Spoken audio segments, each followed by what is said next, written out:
everyone, it's Frida and welcome to my channel. In today's video I'm going to show you how I made this little forest frog Cloisonne enamel pendant. I've learned Cloisonne enameling 20 something years ago in an art school in Europe. So let's get to it. Look guys, how cute this little frog looks. It reminds me of my childhood fairy tales and I kinda wanted to go with that vibe. This time I started the project with folding the Cloisonne wires. I'm using fine silver wires today. I make these wires out from round wires and I roll them out in my rolling mill to make them flat. I'm using pliers and a tweezer to fold these wires. I put them on a sticky tape to keep them in place until I'm ready to put them on the surface of the pendant. After I was done, I put it aside and I cut out the shape of the pendant, which is an oval. I'm making the base out of copper this time. I filed the edges and I domed it to prevent warping and to make it to look nicer.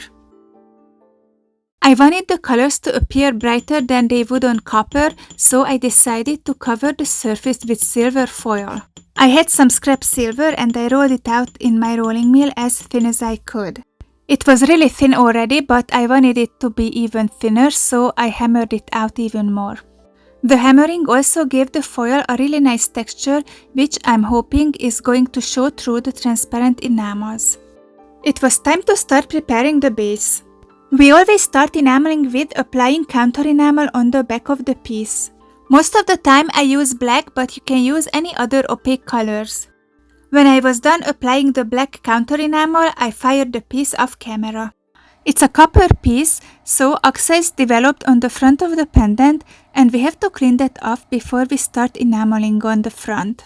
I dropped it in pickle and until it was soaking in it, I went outside and made a tea.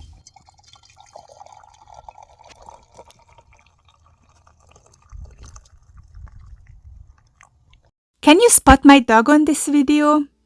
He is really funny and I'm so happy we adopted him. I came back and I sifted the front with clear fuse. I don't have the footage because I started the camera at the time when I should have stopped it, so this is all I got. I fired it off camera and here I'm covering the surface with the silver foil. I don't use glue or anything here, I just wrap the foil around the edges of the pendant. The idea is that the foil is going to get stuck in the melted base coat in the kiln. I fired it off camera and now I'm sifting the front again with clear for silver. I fired it again. Now it's a thin layer of enamel is covering the surface, which prevents the colors to react with the silver.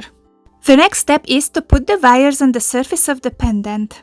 I'm using my tweezer here and I'm using also glue to keep the wires in place until the next wiring. Until you watch me do this, I would like to mention my course where you can learn Cloisonne enameling with me.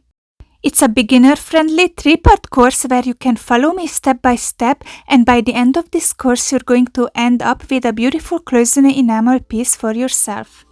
The link to this course is going to be in the description. When every wire were in place, I put the piece aside and waited the glue to dry. Until I was waiting, I didn't want to stay inside, I went outside because it's so beautiful that I wanted to enjoy the weather. I poured a cup of tea and I went for a short walk to move my legs after all this sitting. Of course Lucky joined me, he is following me everywhere all the time. His story is so touching, you guys. He was tossed out in the desert at 4 months old and this family found him and we adopted him from this family who wanted to put him in the shelter. They kept him for half a year and after they decided to get rid of him, which I think is really sad. After this short break I came back and I chose the colors for this little frog. This pendant has so many colors, I've chosen 11 I think. I didn't have to wash colors this time, I had enough of washed colors, but I still had to rinse them with distilled water. I forgot to mention that I fired the wires on the piece and the wires got stuck in the melted base coat during the firing.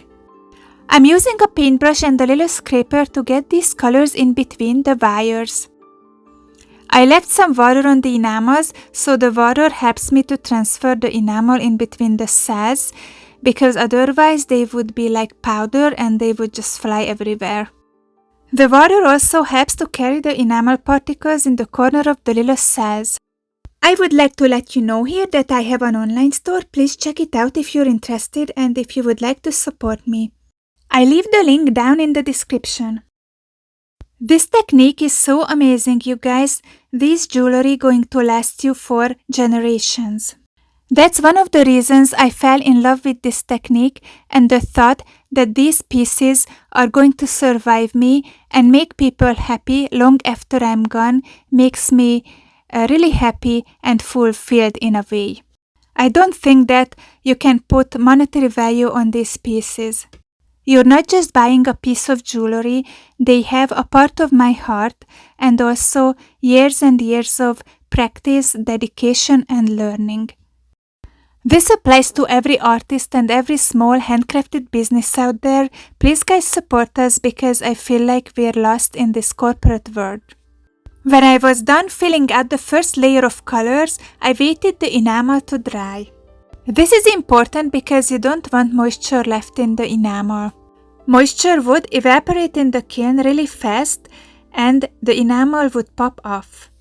It takes time to let them dry out, but you can speed up the process with a paper towel which can suck out the moisture from the enamel, and also if you put your piece on the top of the kiln, the heat of the kiln helps it to dry faster. When it was dry, I fired it in my kiln on 1400 Fahrenheit for 2 minutes. Enamel shrinks in the kiln, so we need to apply more than 1 layer of colors. I usually apply 3 layers. I did the 3rd layer off camera. I miss frogs. Where I grew up, we had so many around in the summertime, and here we don't have them.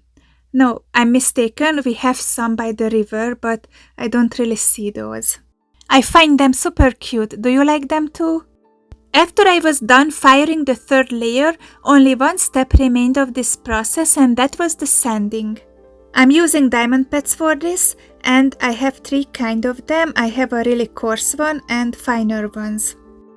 I start with the coarse one, but I don't use it for long because in my experience it can make holes in the enamel which is hard to fill later.